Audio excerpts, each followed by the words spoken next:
대변인직을 수행하다 보면은 당론과 개인의 소신이 충돌하는 지점이 발생할 수 있습니다. 그랬을 때 어떻게 대처하시겠습니까? 사실 개별 정치인으로서의 그 입장을 표명하는 자리가 대변인직은 아니라고 생각하고요. 대변인직이라는 것은 이 당론을 통해서 의원님들께서 결정하신 사항을 이 당론을 통해서 타 당이나 또는 국민들에게 국민의힘이라는 당의 의사를 전달하는 것이기 때문에 개인의 개별적인 그런 신념보다는 국민의힘에서 결정한 이 당론을 따르는 것이 맞다고 생각합니다. 예. 자, 그리고 만약에 문재인 대통령께서 이 자리에 앉아 계신다면은 어떤 말씀을 드리고 싶습니까? 제가 1차 지원 때 말씀드렸던 것처럼 경제적으로 좀 여쭤보고 싶은 게 많은데요. 그 기본소득과 관련해서 여쭤보고 싶은 게 많지만 가장 여쭤보고 싶은 거는 소득주도 성장에 관해서 여쭤보고 싶습니다. 사실 우리나라라는 경제 환경 자체가 상당히 뭐 탄력성이나 소비 성향이나 이런 것들을 많이 고려해야 되고 이 짧은 기간에 자본주의랑 민주주의라는 것이 성장하는 과정에서 많은 그런 어려움들도 있었는데 단기간에 단순히 소득주도 성장이라는 명목 하에 그 개별 노동자들의 실질 임금을 높임으로써 경제가 성장할 것이다 라고 상정한 것에 대한 의문을 좀 갖고 있어서 그 점에 대해서 여쭤보고 싶을 것 같습니다. 지금 고등학생이시죠? 예, 맞습니다. 네. 나중에 16강, 8강 이렇게 올라가면 학교 다니는 거랑은 문제가 없습니까? 사실 제가 1차 지원하는 것도 기말고사가 2주 남아서 많이 고민을 했는데요. 네. 학교 선생님들께도 여쭤보니까 그래도 큰일하러 가는 건데 이왕 할 거면 잘하고 와라 라고 말씀하셔서 학교 측에서 배려를 해주시지 않을까 싶습니다. 평소 이런 정치 이슈에 관심이 많았습니까? 네, 평소에도 자유한국당 시절 때부터 관심이 많았고요. 그리고 보수정당이 박근혜 정부 국정농단 이후로 이렇게 쇠락한 이후에 지금 다시 성장하는 과정들을 보면서 지지했던 정당이 성장하는 그 과정 속에서 개인적인 지지자로서의 희열을 느끼고 있습니다.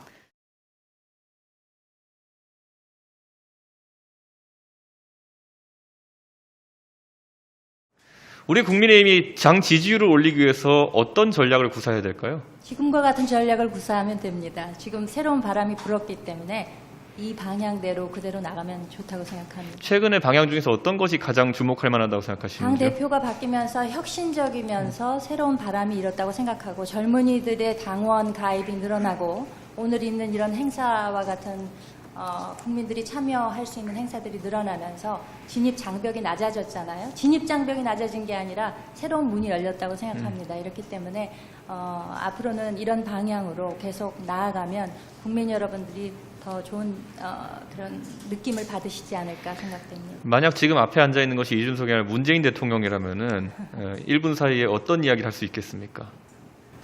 글쎄요, 이 정부 들어서 뭐 아연실색한 게 한두 번이 아니지만 뭐 깜놀한 경우가 무척 많았기 때문에 이 실정에 대해서 과연 앞으로 어떻게 이것을 누가 제 상태로 복원시킬 수 있을 것인가 하는 것에 대해서 참 아쉬움이 너무 많고 앞에 있다면 그 실정에 대해서 책임을 묻는 따끔한 한마디를 하고 싶습니다. 최근에 그 안전사고가 많이 있었습니다. 네. 그 광주 현장 붕괴 사고도 있었고 이천 물류센터 화재도 있었습니다. 네. 그렇다면은 그런 문제에 대해서 본인의 관점은 어떠신가요? 구체적인 사안에 대해서 생각할 수는 없지만 국민의 한 사람으로 이런 산업 안전에 관계돼서 계속돼서 큰 사고들이 일어나는 것은 정말 안타까운 일입니다. 특히 이제 자녀뻘 되는 20대가 갑자기 뭐 300kg의 그 무거운 짐에 눌려서 서해에서 최근에 그 사망하는 사건도 있었는데 엄마의 한 사람으로서 그런 걸 보면 너무너무 마음이 아프고 뭔가 이 제도나 정책에서 그것이 뒷받침이 돼서 그것이 반드시 개선되는 방향으로 나가지 않으면 계속해서 지금 광주에서 있었던 사고가 있었는데도 불구하고 지금 계속 같은 방식의 철거 작업들이 이루어지고 있다고 어제 저녁 뉴스에도 나오던데요. 그런 개선이 이루어지지 않으면 안 된다고 생각합니다. 만약에 지금 그 논평을 지금 하나 당장 내야 된다고 한다면은 어떤 주제에 대해서 내실 의향이 있습니까? 지금 문재인 정부의 법치주의에 대해서 내고 싶습니다. 어떤 내용으로 내실 건가요? 최근에 검찰총장 인사 전에 박범계 장관이 기자들이 그 마이크를 갖다 대니까 그렇게 얘기를 했거든요. 대통령의 국정 철학의 상관성 하에서 검찰총장 인사를 하겠다. 그래서 굉장히 저는 놀랐는데 왜냐하면 우리나라가 자유민주주의 국가고 삼권 분립이 엄연한데 법치주의를 그렇게 뭉개는 발언을 어떻게 그 기자들 앞에서 온 국민 앞에서 그렇게 얘기할 수 있는지 저는 그때 정말 놀랐고요. 그래서 한두 번 놀란 것은 아니지만 그런 원칙적인 입장에서도 이젠 대놓고 국민들한테 선전포고를 하는 것이 아닌가 싶어서 그에 관한 논평을 내고 싶습니다.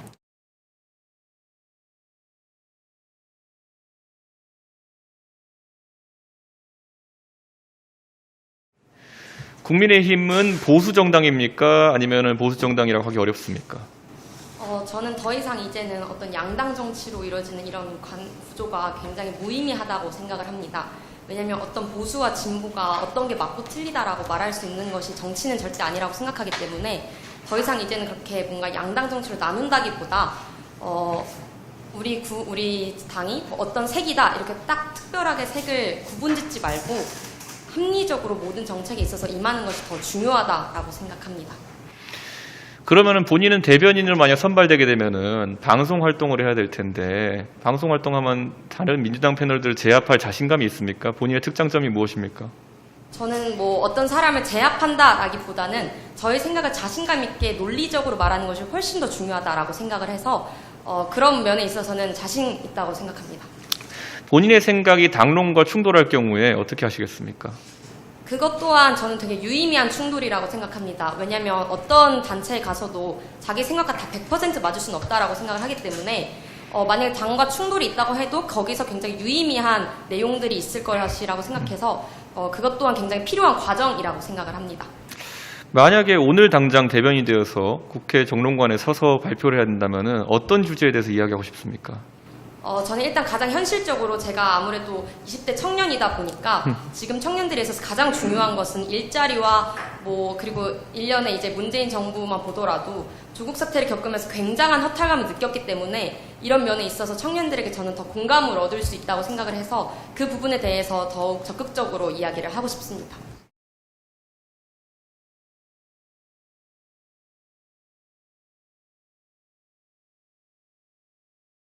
민주당이 최근에 청년 민심을 얻기 위해서 노력을 많이 하고 있습니다. 그들에게 조언을 한다면 어떻게 하시겠습니까? 우선 최근에 박성민 전 최고위원께서 1급 공무원 청년 비서관으로 채용이 된 것으로 알고 있습니다. 그 부분에 대해서 현재도 많은 청년들께서 분노를 하고 있는 이유가 최고위원 과정에서도 공정했다고 하지만 유튜브 생중계가 많은 분들께서는 하는지도 몰랐고 설령 누가 봤는지도 확인도 안 됐다고 생각합니다. 지금 이 청년 배틀이 공정하다고 많이 판단을 하시는 이유는 많은 분들의 오픈이 되고 또 그 과정이 투명하게 공개됨으로써 그 공정성이 유지가 된다고 생각하기 때문에 그런 부분에 있어서 아직은 공정하기에는 좀 갈 길이 멀지 않나라고 생각을 합니다. 대선 때 이번에 유권자들은 어떤 기준에 따라서 대선 후보를 선택할 것으로 보시는지요? 첫째도 둘째도 공정이라고 생각하고요. 그리고 오늘 윤석열 전 총장님께서 29일 날 대선 출마 발표를 하신다고 말씀을 하셨는데 그 부분에 대해서 많은 분들께서 지금 윤석열 총장에게 기대하시는 이유는 첫째도 둘째도 공정이라고 생각합니다. 윤석 대표님께서 지금 하시는 방향도 공정이랑 관련이 있다고 생각하고요. 추가적으로 이제 정책성인 방향을 요구를 하시는데 그 부분은 공정성 차후에 따라오는 부분이라고 생각을 합니다. 나는 반드시 당의 스타 대변인이 될 수 있다. 나는 이런 매력과 특장점이 있다. 한 가지씩만 자랑해 주시죠. 제가 주변 분들부터 뻔뻔하다는 얘기를 좀 자주 듣습니다. 이제 배현진 최고위원들처럼 이제 공정하게 뻔뻔하게 근데 예의 바르게 제가 메시지를 전달하기 위해서는 잘할 수 있다고 생각하고요. 현재 제가 미국 변호사로 일을 하고 있는데요. 이제 법적인 부분도 제가 확실하게 지키면서 공정성을 대표해서 당의 목소리를 낼 수 있는데 적임자라고 생각을 하고 있습니다. 작년에 총선에서는 완전히 참패를 했습니다. 역설적으로 그 참패의 이유는 어디에 있다고 보십니까? 참패 원인은 우선 지금 중요한 부동산 정책의 실망감이 고조화되기 직전이었다고 생각하고요. 그리고 아직 LH 사태가 터지기 직전이라서 그 부분에 대해서 많은 분들이 아직은 문재인 정권 초기에 조국 전 민정수석과 임종석 전 비서실장님과 함께 했던 그런 허심탄회한 모습들의 기대가 있었던 것 같습니다. F4를 주장하며 텀블러 커피를 마시며 이제 그런 부분에 대한 기대가 아직 꺼지기 전이었다고 생각을 하고요. 근데 지금 이제 많은 청년들께서는 미래가 없다라는 부분에 있어서 가장 큰 아픔을 표하고 계십니다.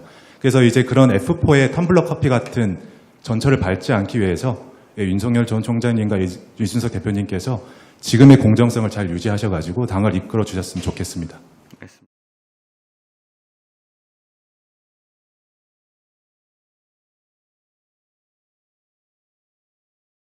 다가오는 대선에서 유권자들은 어떤 기준에 따라 가지고 대선 후보를 선택할 것이라고 예상하십니까?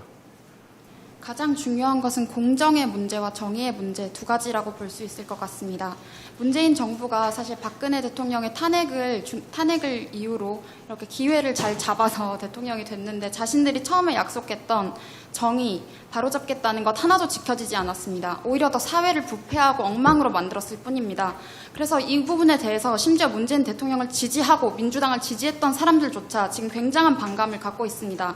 따라서 지금 뒤집어진 사회를 정상화시키기 위해 가장 중요한 것은 기회의 평등을 보여주는 것이 가장 중요하다고 생각하고 일단 후보자 자신이 도덕적으로 결점 및 최대한 없는 사람이 되어야 한다고 생각합니다.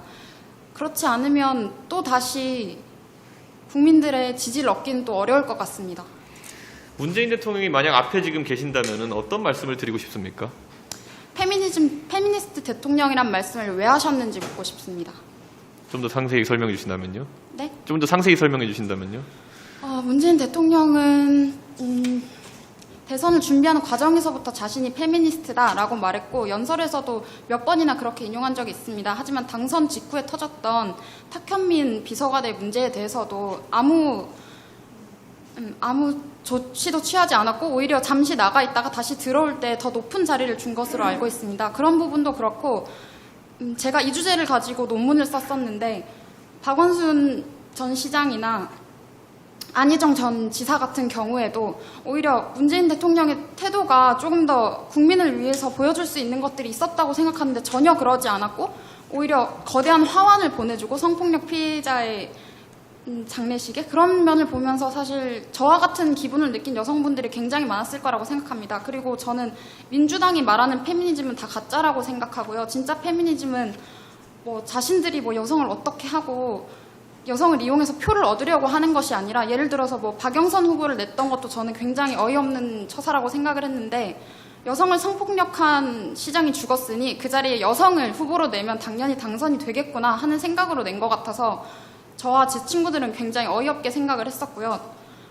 그런 식의 페미니즘이 그들의 페미니즘입니다. 그냥 표팔이 장사라고 저는 생각합니다.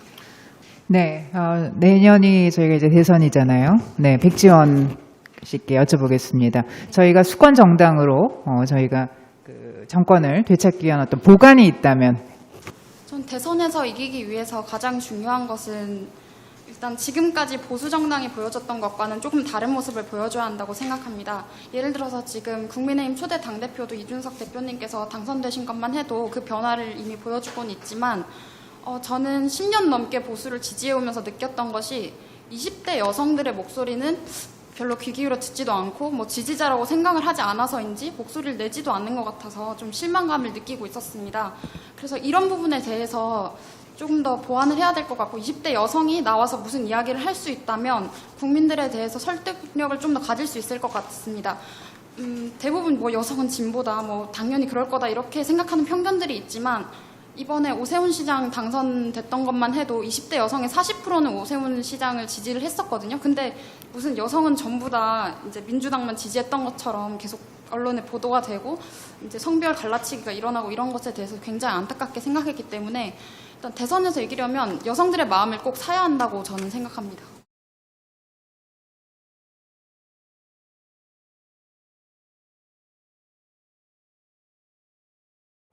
만약에 본인이 대변인으로서 당론과 다른 이야기를 해야 될 다른 소신을 갖고 있다면은 어떻게 대처하시겠습니까? 저도 물론 소신이 좀 강한 편이긴 한데요. 그래도 저는 일단 대선이라는 큰 선거를 앞두고 있는 만큼 일단 선당 후사의 정신으로 일단은 당에 가장 이익이 되는 쪽으로 저는 해야 된다고 생각합니다. 혹시 방송을 보시면서 이제 만약 대변인이 되시면 민주당 패널들과 이제 상당히 방송에서도 설전을 벌여야 될 텐데 민주당 패널들을 보면서 자신감을 느끼십니까? 아니면은 부담감을 느끼십니까? 저는 뭐 자신감이 아니라요. 빨리 나가서 붙고 싶은 마음으로 지금 뭐 불러주기만을 바라고 있고요. 설사 제가 대변인 토론 배틀에서 떨어지더라도 저를 방송에 많이 좀 꽂아주시면 제가 가서 다 제압을 할 수 있고요. 그리고 제일 하고 싶은 사람 김남국 변호사 나오면은 제가 한번 해볼 수 있을 것 같습니다. 지금 기본소득이 이제 이번 그 대선의 또 주요 이슈 중에 하나인데요. 여기에 대해서 이제 저희 국민의힘이 어떤 스탠스를 가져야 되는지 신인규 씨께 여쭙겠습니다. 저는 일단 저희 당의 정강 정책에도 기본소득이 일단 들어가 있고요. 저는 미래를 내다볼 때에도 기본소득은 언젠가는 가야 할 우리의 방향이라고 생각을 하고요. 앞에도 붙어는 우리 당의 약속에도 보면 우리 모두 함께 동행이라는 단어가 많이 들어가 있습니다. 저는 보수가 그 정신에서 출발해야 된다고 생각합니다. 네.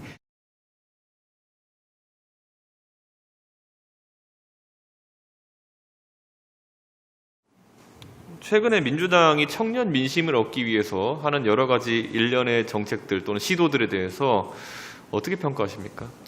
저는 우선 기준을 잘못 잡았다고 생각을 합니다. 공정에는 결과의 공정이 있을 것이고 과정의 공정이 있을 텐데요. 민주당은 지금까지 결과의 공정에 굉장히 치중해서 과정의 공정을 좀 해하는 모습을 보였다고 생각을 합니다. 하지만 이러한 태도를 변화하겠다고 했지만 결과적으로 20대를 당선이 아닌 발탁의 기준으로 20대를 바라봤다는 점에 대해서 아직까지 민주당이 근본적으로 문제 해결의 가닥을 잡지 못했다고 생각을 합니다. 대변인으로 만약에 활동하시게 되면은 국민들에게 노출되는 빈도도 높고 상당히 관심받는 당직인데요. 혹시 대변인을 성공적으로 마치신다면은 그 다음에 본인이 꿈꾸는 정치적 미래나 비전 하고 싶은 일이 있으신지요? 우선 저는 대변인에 지원을 한 이유가 정치를 하기 위해서라기보다는 국민의힘이 지향하는 개혁을 좀 잘 전달하기 위해서라고 먼저 말씀을 드리고 싶습니다. 개인적으로 정치 이런 국민의힘이 대변인이 된다면 그 이후에는 언론 쪽이나 이런 쪽으로 진출을 해서 제대로 사회를 감시하고 그리고 정치가 제대로 변화를 하고 있는지 그리고 청년을 마주하고 있는지 이런 부분을 짚고 가고 싶습니다. 네, 신현주 씨, K방역 관련해서 이 정부가 잘한 것과 못한 것을 간략히 답변해 주십시오. 우선 K방역에 대해서 정부가 잘한 점에 대해 말씀드리겠습니다. 우선 정부는 한국의 높은 시민의식을 잘 활용했고 그리고 공동체 의식을 강조해서 초반에 굉장히 잘 방역에 성공했다고 말씀드리고 싶은데요. 하지만 지금 K방역은 양적 공리주의에 굉장히 매몰된 정책이라고 생각을 합니다. 다수의 이익을 위해 소수의 이익은 충분히 희생될 수 있다라는 전제가 깔려 있기 때문에 소상공인의 피해라든지 일부 사각지대가 발생을 했다고 생각을 합니다. 그렇기 때문에 지금 1년이 지났고 코로나 시국이 1년이 지나고 장기화되고 그 이후 포스트 코로나를 논하는 시점에서는 질적 공리주의를 통해서 가령 손실보상법의 소급 적용이라든지 그리고 전국민 재난지원금보다는 선별 지원을 한다든지 방향으로 돌리는 것이 맞지 않을까 생각합니다.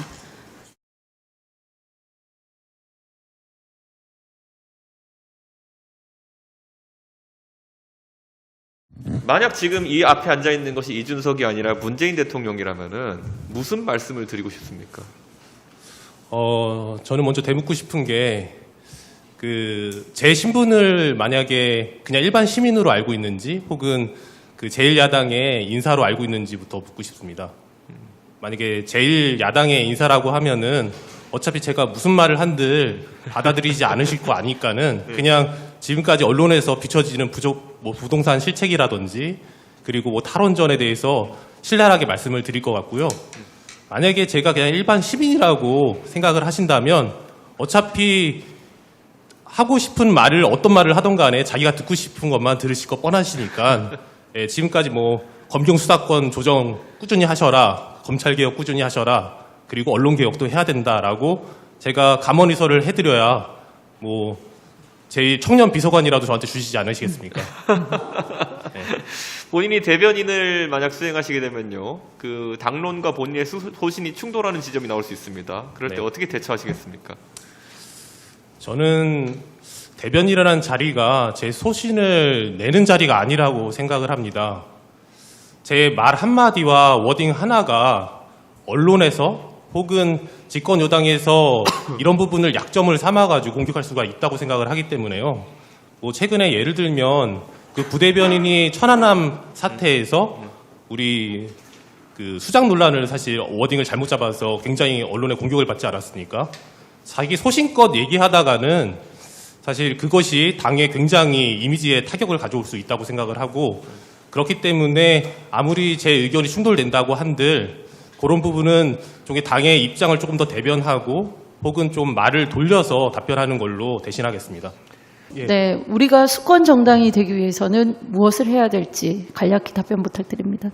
저희가 수권 정당이 되기 위해서는 대선을 앞두고 뭐 이재명의 기본소득이라든지 뭐 지금까지 논의되고 있는 굉장히 혁신적인 진영 논리를 떠나서 지금까지 거론되고 있는 국정 정책에 대해서 적극적으로 수용할 수도 있고 오픈마인드로 이런 것에 대해서 충분히 논의할 수 있는 자세가 열려 있어야 된다고 생각을 합니다.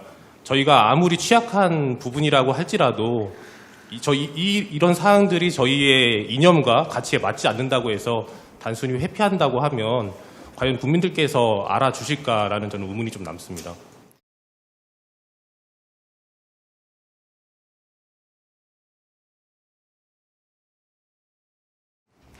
지금 만약 민주당에게 청년 정치에 있어가지고 다시 민주당의 신뢰를 회복하기 위한 제언을 하나 한다면은 무엇을 하고 싶습니까?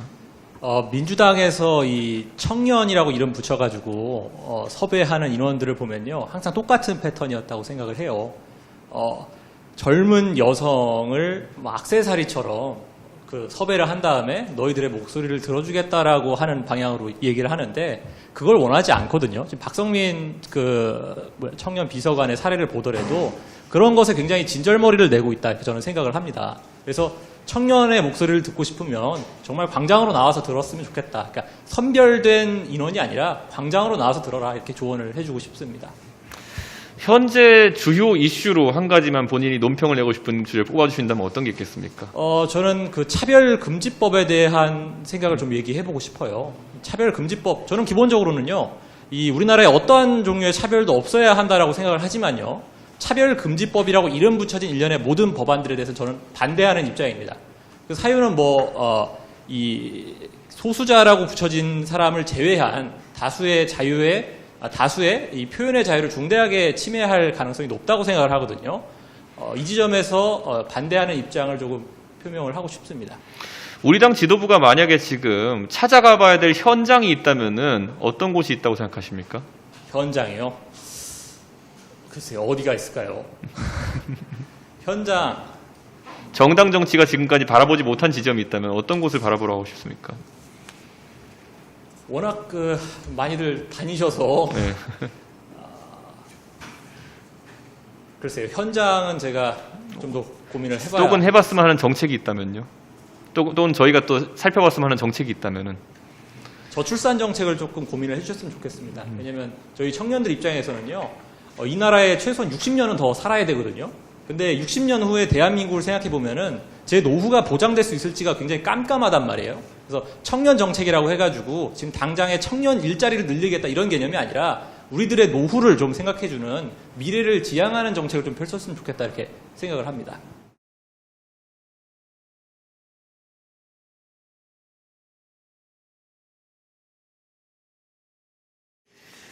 최근 민주당과 청와대가 젊은 세대의 지지율 이탈 때문에 고심 끝에 여러 가지 시도를 하고 새로운 정책들을 내놓고 있습니다. 이것에 대한 총평을 부탁드립니다.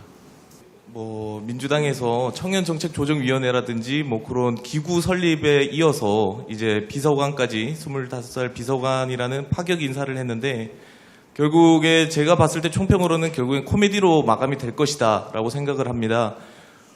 이제 청년들이 특히 이번 4.7 재보궐선거나 국민의힘의 높은 지지도를 보내는 이유는 공정한 기회에 방점이 있다고 생각을 합니다.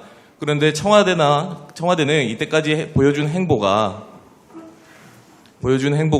이제 결과에서의 어떤 균등한 결과를 만들겠다. 결과에서 어떤 할당제를 만들겠다. 그렇게 해서 청와대에 25살 비서관을 배치함으로써 우리가 이렇게 청년에 대해서 신경을 쓰고 있다는 것을 인위적으로 결과를 조정했다고 봅니다. 그것은 우리 청년들이 지금 바라는 기회의 공정이 아니고 결국 결과의 평등을 만들어버렸다. 그렇게 생각하기 때문에 결국 청년들에게 지지받지도 못할 것이고 25살짜리 비서관이 과연 어떤 정책적 능력을 보여줄 수 있을지 심히 회의가 들고 있습니다. 만약에 본인이 대변인으로 활동하시는데 당론과 개인의 소신에 충돌이 있다면 어떻게 대처하시겠습니까? 우선은 저의 생각이 다르다는 점을 제고해 보겠습니다. 즉, 제 생각과 반대되는 논거에 대해서 과연 그것이 어떤 이점을 가지고 있는지 그리고 그것이 어떠한 논리 전개가 되는지 한번 고민해 보겠습니다. 만약 지식이 부족하다면은 서적이나 전문가에게 지위고하를 막론한 분들에게 지혜를 구하겠습니다. 그런데 그것을 넘어서 이것이 당의 해당 행위가 될 수도 있겠다. 오히려 이롭지 않을 수도 있겠다고 생각한다면 그 이유에 대해서 당 지도부에 논리적으로 말씀을 드리겠습니다. 그리하여서 민주당이 과거 박원순 시장이라든지 조국 전 장관 때 보였던 잘못된 행보를 우리 국민의힘은 걷지 않도록 제가 말씀드리겠습니다.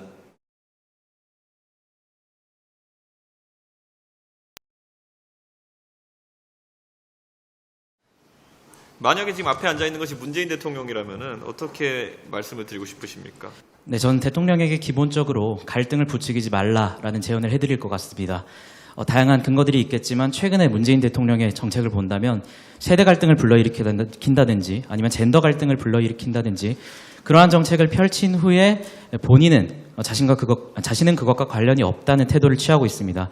이런 정책들을 보면서 특히 20대의 청년들이 많이 분노하고 있는데요. 저는 그래서 그런 갈등을 부추기는 정책들, 행동들을 멈춰달라고 제언할 것 같습니다.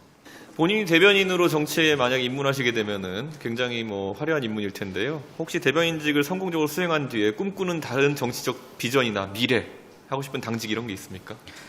저는 기본적으로 대변인 이후에 제가 역할을 할 수 있다면 국민의힘에서 청년 정책을 도맡는 그런 역할을 하고 싶습니다. 그리고 이후에는 제가 경력이 충분히 쌓인 이후에는 이준석 대표님처럼 대표 자리까지 한번 도전해보는 그런 역할을 한번 해보고 싶습니다. 감사합니다. 대변인이 되면 가장 먼저 해보고 싶은 역할이 어떤 겁니까?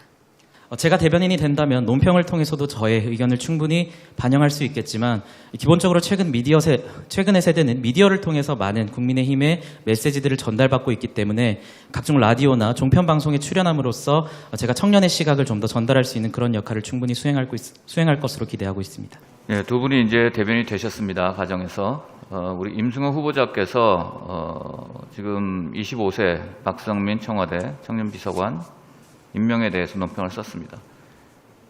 이제 방송사에 찾아와서 마이크를 대고 뉴스에 내보낼 테니까 15초 분량으로 그 핵심을 얘기해달라고 싱크를 따로 왔습니다.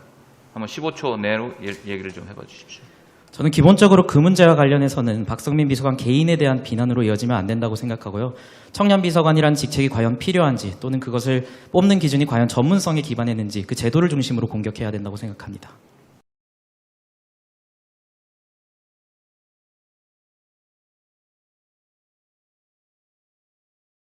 장천 지원자는 지금 대변인으로 지원하셨는데요. 정치적으로 이루고 싶은 비전이나 또 야망이 있으시다면 어떤 게 있으신가요? 제가 사실 대변인으로 지원은 했지만 사실상 그런 비전이나 야망을 가지고 있는 상태에서 지원한 것은 솔직히 말해서 아닙니다. 아니고 제가 여기 지원한 이유는 사실 저 같은 일반적인 국민들도 국민의힘의 이런 지금 국민과의 그 소통의 그런 장을 열어주신 거에 대해서 많이 응원을 갖고 있다. 이런 것들을 보여주고 싶어서 저도 한번 지원을 해봤습니다. 만약에 지금 최근에 젊은 세대의 마음을 얻기 위해 노력하는 민주당에게 좋은 제언을 하나 한다면 어떤 이야기를 하고 싶습니까?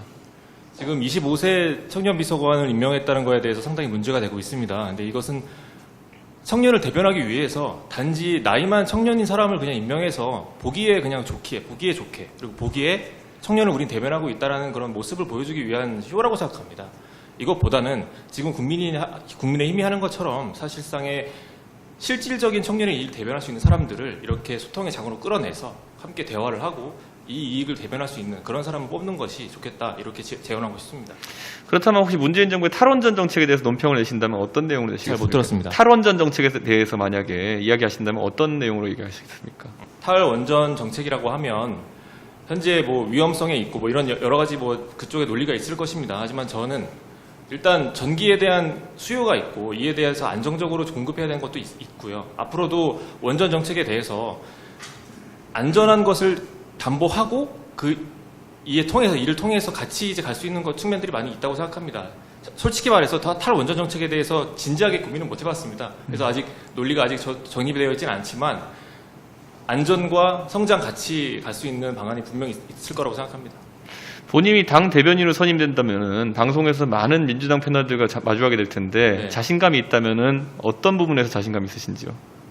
사람들이 생각하기에 제가 이제 좀 이렇게 전문적이지 않은 방송 생활을 시작해서 사실상의 저 사람은 전문성이 없는 거 아닌가라는 약점이 있다고 생각할 수 있습니다. 하지만 그 일을 통해서 오히려 저는 사람들에게 좀 더 편안하게 다가갈 수 있다고 생각합니다.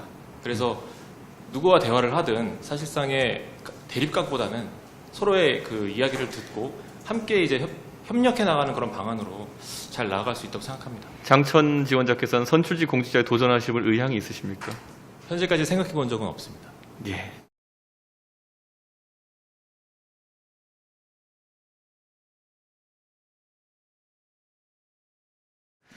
국민의힘에 가장 지적하고 싶은 분이 있다면 지금 무엇일까요? 국민의힘에서 가장 지적하고 싶은 부분은 뭐 한 가지가 있겠습니다. 그 한 가지가 뭐냐면은 일단 이제 6070 세대와 2030 세대 간의 괴리를 이어줄 수 있는 그 브릿지 역할을 할 사람이 아직까지 없다는 것이죠. 브릿지 역할이라는 것은 서로 가지고 있는 그 가치관의 차이를 우리가 스스로 파악하고 그것을 알 수 있어야 됩니다. 그 역할을 갖다가 할 수 있는 사람이 필요한 것이죠. 지금 앞에 앉아 있는 게 이준석이 아니라 문재인 대통령이라면 무슨 말씀을 드리고 싶습니까? 한마디만 할게요. 네. 그 처음에 말씀하셨던 그 약속들을 잘 지켰으면은 지금과 같은 사태는 없을 것이라고 생각합니다. 그것을 지금이라도 잘 지켜주시기 바랍니다. 본인이 대변인으로 활동하시면서 만약 당론과 본인의 생각이 다를 때는 어떻게 대처하시겠습니까? 당의 대변이라는 것은 당의 생각과 그리고 국민의 생각을 이어주는 역할을 하는 것입니다. 제가 가지고 있는 개인의 생각은 개인의 사견일 뿐이고 당이 가지고 있는 그 생각이 가장 우선시 되어야 될 것이며 그것이 바로 대변인의 역할이라고 생각합니다. 최근에 문재인 정부에서 청년 비서관을 임명했습니다. 어떻게 평가하십니까? 그것이 바로 불공정에 가장 치지 않을까 생각합니다. 적어도 우리는 국대다, 나는 국대다, 대변인 선발 배틀을 통해서 우리가 원하는 사람들을 그 공정한 경쟁 속에서 뽑는 것이고 25살의 청와대 1급 비서관을 뽑는 것은 그 공정의 틀에서 전혀 무관하다고 생각하기 때문에 그것은 참으로 잘못됐다고 생각합니다. 지금 당장 정론관에 가서 논평을 하나 내셔야 된다면 어떤 주제에 대해서 말씀하시겠습니까? 먼저 1급 청와대 비서관을 뽑은 것에 대해서 얘기하겠지만 현재 가지고 있는 그런 공정한 가치와 그리고 부동산에 관련돼 있는 본인의 프레임을 여당에서 야당으로 옮기려고 하는 그 작태에 대해 가지고 현실적으로 비판을 하겠습니다. 예. 본인은 선출직 공직자로 정치에 도전해볼 생각을 해보신 적이 있으십니까? 이미 도전했습니다. 네. 예, 이미 그 부산시 보궐선거에서 경선에 출마했고 6명 안에 들어섰습니다. 그리고 그 이후에 박영준 지금 현 시장님과 함께 부산시의 2030과 그리고 6070 그리고 우리 국민의힘이 대승을 하는데 기여를 했다고 생각합니다.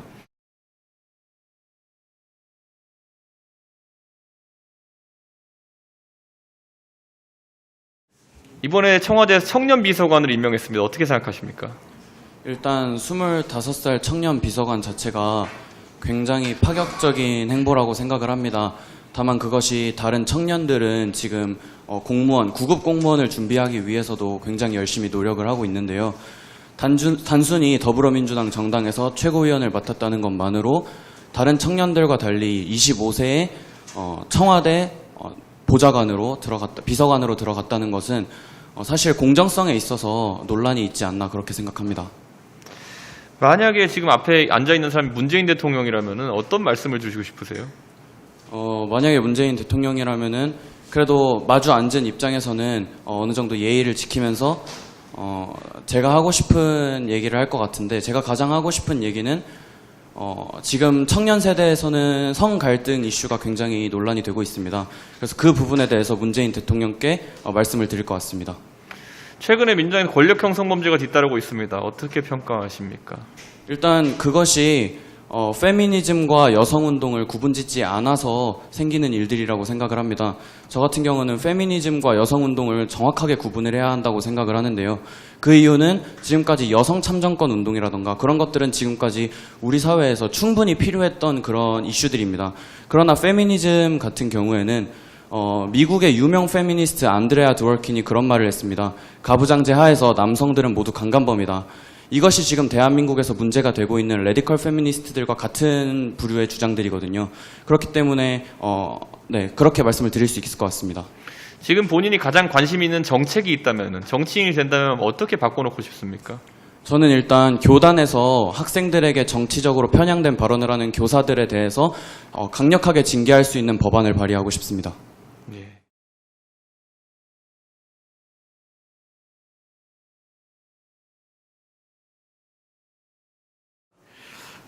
최근에 민주당에서 젊은 층의 지지층 이탈을 우려해서 새로운 시도들을 많이 하고 있습니다. 네. 그에 대한 총평을 부탁드립니다. 일단 방금 말씀하셨듯이 제일 중요한 건 지금 청년 비서관 문제인데요. 사실 저는 그 노력 자체를 폄하하고 싶지는 않습니다. 오늘 논평은 사실은 좀 그 폄하하는, 어떻게 보면 비판하는 논평이 나갔지만, 어찌됐건 그런 물리적 나이가 결국은 청년을 증명하는 것은 아니고, 다만 그러면 국민들이 받아들이기에 몇 살이 되면은 그걸 받아들일 수 있는지, 또 25살에 어떤 경력을 그만큼 쌓을 수 있는지에 대해서도 저희가 고민을 해보고, 또 그렇게밖에 발탁을 할 수밖에 없는, 지금 청년들, 지금 당대표님도 처음 오실 때 이제 비대위원으로 오셨지만, 그런 과정이 아니라면 진입할 수 없는 그 장벽에 대한 고민을 같이 해야 될 것이지, 단순히 그 노력을 뭐 지금 청년비서관 왜 저런 사람을 안 쳤냐라고 비판하는 걸로 끝나서는 안 될 것 같습니다. 예, 무당층인 분이 있다고 한다면은 그분을 우리 당 지지자로 설득하기 위해서 우리 당의 어떤 장점을 들어서 설득하시겠습니까? 저는 대변인 역할에 한정지어서 말씀을 드리면, 좋은 대변인은 정치면보다는 사회면을 많이 보는 대변인이라고 생각합니다. 지금까지의 대변인들은 사실은 정치에서의 정쟁의 소용돌이의 한가운데서 어떤 저격수 역할이라든가 상대방을 비판하는 거에 집중을 했다면, 오히려 국민들에게 다가가는 사회면에 나오는 뉴스들입니다. 이천에서 소방관이 순직하셨을 때, 광주에서 참사가 일어났을 때, 혹은 전태열 열사의 돌아가신 날, 이런 국민들이 실생활에서 감정적으로 공감할 수 있는 부분에 대해서 대변인들이 좀 더 따뜻한, 우리가 가지고 있는 꼰대의 이미지, 딱딱한 이미지를 벗어둘 수 있게 사회면을 많이 있고 그런 이슈들을 많이 제기해야 된다고 생각합니다. 두 분께 제가 추가 질문을 하나씩 좀 드리겠습니다.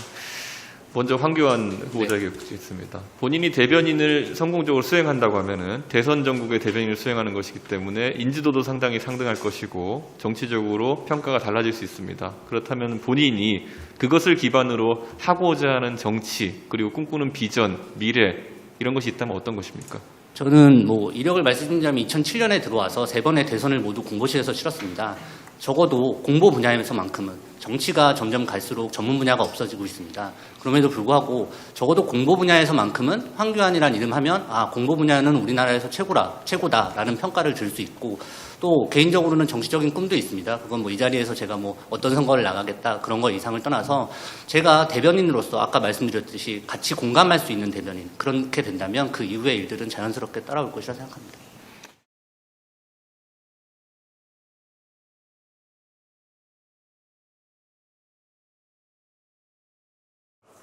대변인으로 활동하시다 보면은 당론과 개인적인 소신이 충돌할 수도 있습니다. 그럴 때 어떻게 대처하시겠습니까? 우선 가나다 순으로 불린다는 걸 알게 됐을 때 많이 좌절을 했었는데요. 이렇게 마무리할 즈음을 장식하게 돼서 정말 영광입니다. 예. 당론과 제 소견이 다르다면 어느 한쪽을 따라야 하는 것은 아니라고 생각합니다. 그리고 그 안에서 다양한 변인들을 나눌 수 있을 텐데요. 한 가지 변인만이 아닌 그 변인이 어떤 변인에 어떻게 매개 효과를 끼치는지, 그리고 직접적으로 영향을 미친다면 어떻게 영향을 미치는지 다양하게 생각을 해서 제 소견이 맞는지, 그리고 당 의견이 맞는지가 아닌 각 매개 변인들에서 의견을 어떻게 생각할지를 고민해봐야 할 것 같습니다. 감사합니다. 예. 만약에 지금 이 앞자리에 이준석이 아니라 문재인 대통령께서 앉아 계신다면은 어떤 말씀을 드리고 싶습니까? 잘한 부분에 대해서 먼저 말씀드리고 싶습니다. 문재인 대통령께서 처음 이제 대통령이 되셨을 때 저는 군인이었습니다. 그래서 가장 직접적으로 봤던 이득은 군 월급이었는데요. 그 이후에 많은 기대를 했습니다. 저희 어머니도 투표를 해주시기도 했고요. 하지만 또 많은 부분에 대해서 아쉬움을 느꼈습니다. 이번에 청와대 대변인 얘기를 안 할 수가 없겠는데요. 청년이라는 변수 하나만 가지고 저는 선정이 됐다고 생각합니다. 저는 자기소개에서 저를 청년이라고 소개했습니다. 하지만 저를 청년으로 대표할 수는 없다고 생각합니다. 청년이란 다양한 성별, 사회 수준, 교육 수준, 그리고 연령 등이 다양하게 나뉘어져 있다고 생각하기 때문인데요. 하지만 그 다양한 변인들을 고려하지 못하고 선정된 결과라고 생각을 합니다. 그래서 이 자리에서 국민의힘에게, 그리고 이준석 당대표님께 한번 질문드리면서 점검해보는 시간을 갖고 싶습니다. 청년이란 한 가지로 대표될 수가 없다고 생각을 하는데, 저는 그 청년이란 어떻게 대표가 될 것이고 어떻게 이야기가 될 것인지, 제 편협한 생각이 조금 더 넓어지는 자리가 됐으면 좋겠습니다. 감사합니다. 만약에 국민의힘을 가장 비판해야 될 요소가 한 가지 있다면은 어떤 점이 마음에 안 드십니까? 저는 아까 이준석 당대표님께 말씀드렸던 청년이라는 부분에 대해서 개선의 여지가 필요하다고 생각을 합니다. 과연 청년은 어떻게 정의할 수 있는지 저도 잘 모르겠습니다. 제가 청년에 속해 있지만 제가 조금 더 배워서 더 나은 존재가 된다면 제가 청년을 대변할 수 있는 것일까요? 저는 그렇게 생각하지 않습니다. 그러면 청년을 대변한다고 할 때 도대체 어떤 부분을 대변해야 될지 그 부분에 대해서 상세한 계획 등이 있어야 한다고 생각합니다. 감사합니다.